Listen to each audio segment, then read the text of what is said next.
សួស្តីបងប្អូននេះសូមចេញវីដេអូនិយាយរឿងអ្នកជាពាក់លុយបន្តិចបងប្អូនអ្នកជាពាក់លុយមានច្រើនប្រភេទណាបងប្អូនជាពាក់លុយមានលុយហើយมันមានចិត្តសងគេទៀតណាពេលខ្លួនឯងតល់ចិត្តដៃខ្យល់មករកគេឲ្យគេជួយបានឆ្លងដល់ត្រើយហើយអត់មាននឹកឃើញម្ចាស់លុយតែគេខំជួយយើងទេអ្នកខ្លះណាបងប្អូននិយាយរឿងចំពោះអ្នកខ្លះ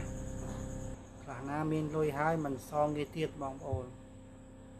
កិច្ចវេះទេទូរស័ព្ទមិនលើកដូរលេខទូរស័ព្ទឆាតតបមិនចូលមើលហើយមិនតបយើងមានច្រើនប្រភេទណាបងប្អូននេះផ្ញើជូនអ្នកដែលជំពាក់គេហើយមានលុយហើយមិនមានចិត្តសងគេស្មានតែគេភ្លេចទ្រព្យរបស់គេមែនគេអត់ភ្លេចទេបងប្អូនតែគេចាំមើលអាមនុស្សយើងនឹងមានចិត្តសងគេអត់ចឹងផ្ដាំផ្ញើទៅដល់អ្នកដែលជំពាក់លុយគេគ្រប់គ្នាទ្រព្យរបស់គេវាក្តៅក្រហាយប្រយ័ត្នមានកម្មពៀសងជាតិនេះមិនអស់សងដល់ជាតិក្រោយទៀតតកូនតចៅវាកម្មពៀសូមផ្ញើជូនអ្នកដែលជំពាក់លុយគេមានចិត្តសងគេទៅកុំឲ្យវាមានកម្មពៀអរគុណបងប្អូន